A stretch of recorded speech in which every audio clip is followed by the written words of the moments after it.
Okay, this is Chapter 1, Part 3. Some of the common characteristics that we see with these mass killers. Now, again, we're only talking about patterns or tendencies here. We don't ever want to move into the area where these categories become like stereotypes, because, of course, it's never black and white like that. There's just tendencies, statistical tendencies that we're identifying. So there's a tendency for these mass shooters to the offenders to be white.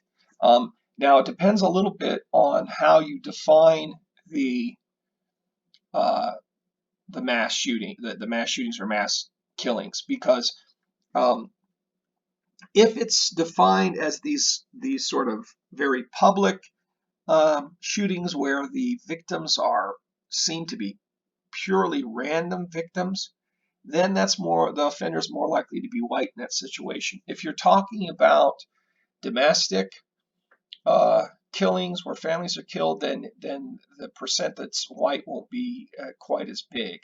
Or if you're talking about another sort of common sort of mass killing that you see that really didn't show up in that typology put together by the author that we talked about in the last segment, um, but this is still very common, is very often gang related, where you have the perpetrator will show up at a public gathering. Maybe it's a barbecue, maybe it's a funeral of a gang member. It's a social gathering, a party of some sort, and shoots up the place. And kills a lot of random innocent people, but maybe the target is enemy gang members, or it doesn't even have to be gang related. It could just be enemies.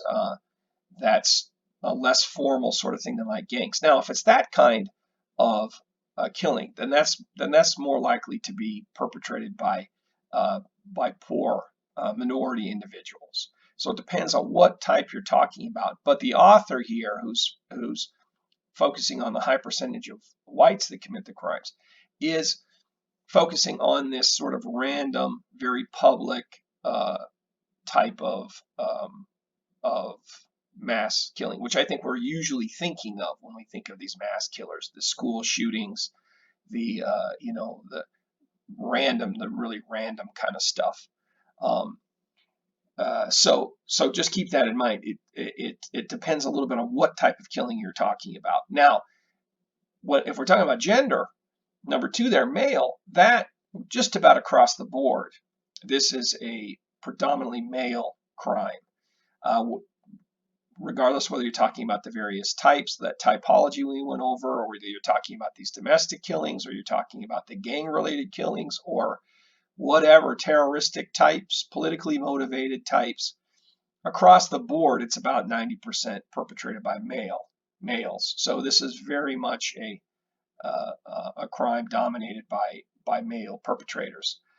Yes, you'll see occasionally, not very often, occasionally a female perpetrator. Sometimes that female will be working in conjunction with her male partner, but you do see it occasionally, but not much. And actually, later in this chapter, there's a case study of a female perpetrator that I included in the PowerPoint notes. We'll talk about that here in a little bit.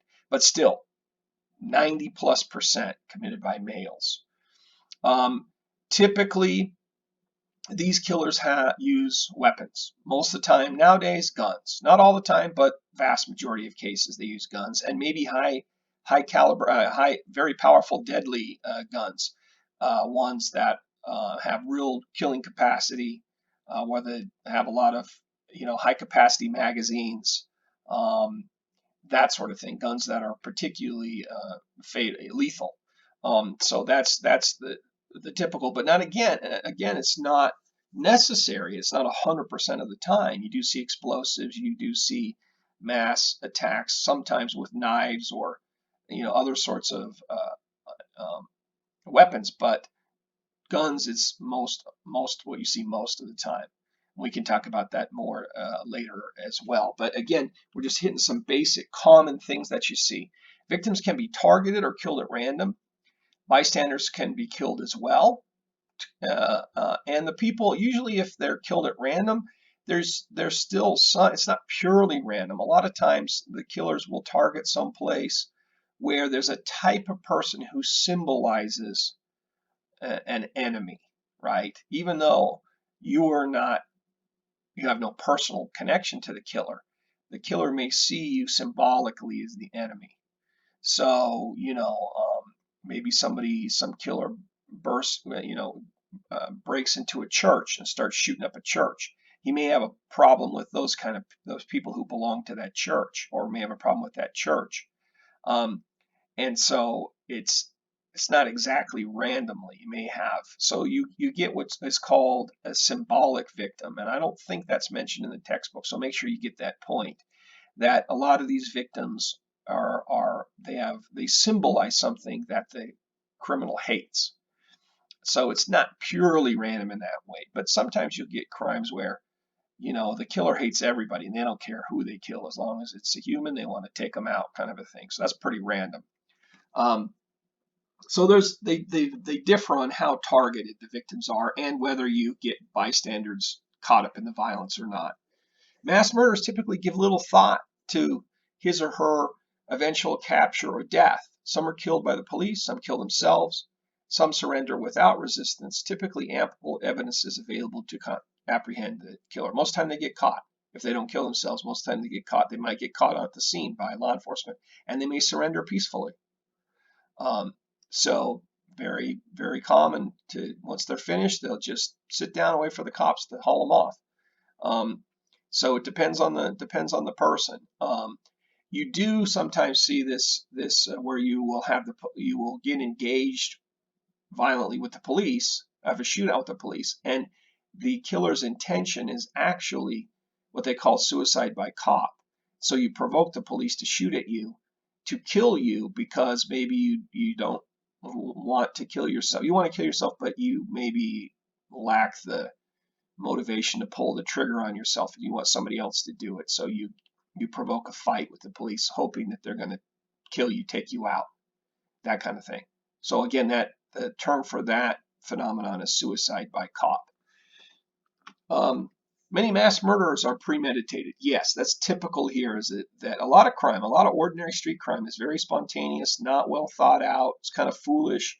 People jump in and do stuff without thinking and make a huge mistake. That's pretty common for crime, for violence, definitely common. But these mass murderers tend to be cold-blooded, premeditated, and as we saw with Andrew Kehoe, he planned for a year to do this. So that's some serious planning. One motivation seems to be control and power one gains momentarily through mass violence. So certainly you do get with serial killers, we'll talk about later, and these mass killers, that they've come to see violence and killing someone as sort of a way to prove one's power or to experience power, because you have sort of the power over life, and death, almost like a god complex sort of thing. So there is that element, this power element to it. But let me stress that a real simple theoretical approach to a lot of these killings is revenge. Is you perceive that you've been wronged by the victim somehow, or the victims symbolize people who you think have wronged you, and they deserve punishment by so you're basically thinking that they deserve the death penalty and you're going to deliver their execution. So it's in the mind of the killer, it's very often a sense of justice. To an outsider like you and me, we might think they're crazy, and we're thinking, why are you killing all these innocent people? But to the killer, he may think that he's getting back at somebody, even if his thinking is wildly distorted and simply, mentally disturbed, right? But that's where a lot of these guys are coming from. Just pure, something we all can understand, revenge, a desire to get payback against our perceived enemies. Very much the case with a lot of these crimes. Feelings of rejection, failure, and loss of autonomy or freedom, independence create frustrations that overwhelm, and they feel the need to strike back. So usually there's a sense of failure, feeling like your life has not turned out like you wanted, and that you blame that failure, that unhappiness, on other people. And so you get really angry at them, and you want to lash out and hurt them because you think that they have ruined your life. So that's the mentality of many of these people as well. So you'll often see around the time that they commit these crimes, a lot of bad things have happened in their lives, a lot of tragedies, a lot of things you could call failures, stressors, things that frustrations, difficulties, that things are not going their way. Maybe it's multiple things that are not going their way, and things come to a head. They boil over with this violence.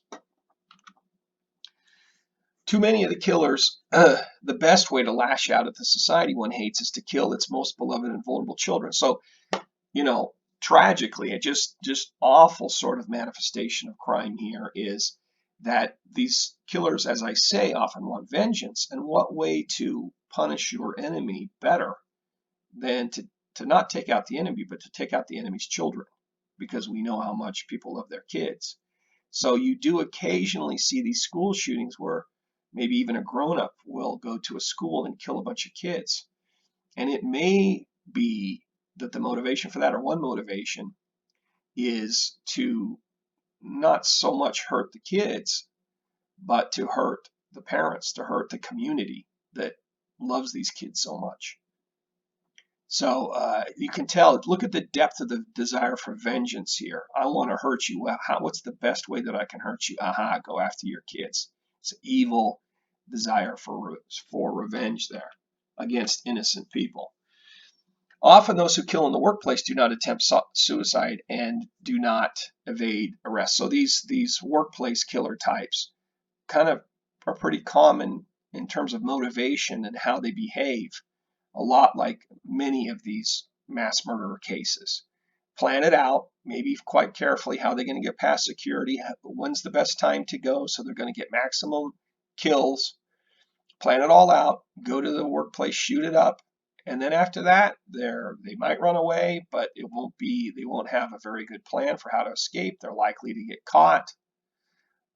They may or may not. Sometimes you get suicide. Most of the time, I think in the workplace one, they do not attempt suicide, but they're kind of like somewhat apathetic after the fact, and they feel like they've accomplished their goal, and now they don't know what to do after that, after it's all finished, and the police easily apprehend them. You'll see that in the case of Amy Bishop, the case study that I've included in these PowerPoint slides. In domestic killings or family killings, offenders often commit suicide or are killed by the police. So again, a lot of these types have this death wish. Very common among lots of different mass murderers is that they want to go out in a blaze of glory and take a lot of people with them, get revenge on whoever they want to get revenge on, or sometimes they'll kill their family thinking that they're doing their family a favor, taking them out of this cruel, evil world. An act of mercy, that kind of thing. But often they have these suicidal desires and they'll either kill themselves or they might do this suicide by cop thing that we mentioned before. A salient fact in many of these killings is mental illness. Now, again, the author, I would disagree a little bit with the author that he tends to focus a little more on schizophrenia or psychosis, this disconnect with reality. Which happens. You do see these mass murderers who suffer from this kind of mental illness where they're hearing voices and they're believing things that are just simply, show mental illness. There is that type, but more commonly, the people are more quote unquote rational than that. They're not hearing voices or seeing things that aren't there. They just are depressed and they're suicidal and they feel like losers and failures, but they're filled with hatred and rage and anger at the people they blame for their failures. So it's that kind of mental illness. It's a different kind of mental illness most of the time than this psychosis, this detachment from reality. So I would focus on that, I think, a little more than Hickey does in the textbook. Others suffer from other dysfunctions like antisocial personality disorder and chronic or acute stress. Well, clearly, if you're someone who's willing to use and motivated to use violence to solve your problems, you've got some serious issues, and you may be a criminal type in the sense, this antisocial personality disorder, where you lack a conscience, you have signs of psychopathy, being a psychopath, that you see other people as objects that have no humanity, have no feelings, have no rights, and that you can use and abuse and exploit and destroy for your own reasons. So a cold, callous, unfeeling person who's lacking a conscience, psychopath sort of, that's what we're getting at basically when we say antisocial personality disorder. Of course, people who are willing to kill a whole bunch of people, random people, have are going to have these issues of lack of empathy and not recognizing the value in other humans, seeing other humans as just objects to exploit. So that's true with any sort of serious violence, that because people who are high in empathy and are sensitive, caring people, they wouldn't be able to bring themselves to kill people out of vengeance, out of hate. They're not that kind of people. So obviously these people have issues with lack of empathy and psychopathy, which is all what we're talking about with this antisocial personality disorder. Stress of these stress is a big part of it. This sense of loss, failure, all these bad things happening in your life can be triggers, stressors that push you over the edge, right? We saw with Kehoe, lots of all financial problems and rejection by the community, and his wife having health problems and all this kind of stuff, right? So stuff will come to a head with a lot of these killers, and then they act out when they feel overwhelmed by all this stuff. Now, we're still unable to predict these types of crimes with any accuracy. It's really difficult because these guys are needles in a haystack. They very often don't have criminal histories, where the typical ordinary street criminal has a long rap sheet where they have a long record, which sort of flags them to your local police officers, and the community kind of knows, well, this person has had a problem with crime or drugs and they've been in jail a lot, that kind of thing. That's your typical criminal has a profile like that. Not the case with these guys. These guys very often don't have a history of being in trouble with the police, maybe a little bit, but not very extensive, and maybe not at all. They're pretty well behaved, quote unquote, before they commit this crime, and they're just not on law enforcement's radar, at least not very much, most of the time. And so because of that, these guys just kind of come out of nowhere. And then when we go in and do an investigation after the fact, we see all these flags, we see all these signs of difficulties, of mental issues, of hatred and vengeance, and ideological extremeness and all that kind of stuff, these extreme violent beliefs and all of that. But it doesn't come out very often until after the fact, because these people hide what's going on inside their violent, evil desires. They just maybe don't talk about it very much, or if they do, it's not enough to bubble up to the authorities, or the authorities just ignore any information that comes to them, right?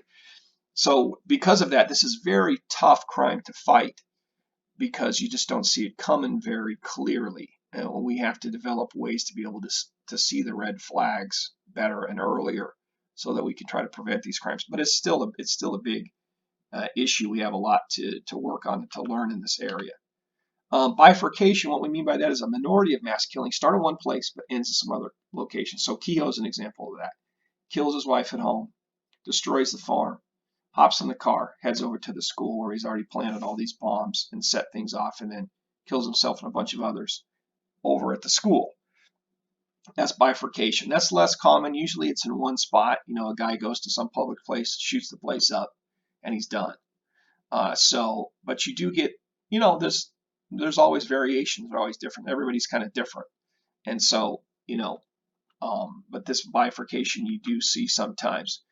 Public to public mass murders, the killings begin in a public area and move to another public area, like we see in the case of Cho, who was the Virginia Tech killer who killed many college students and professors at Virginia Tech University.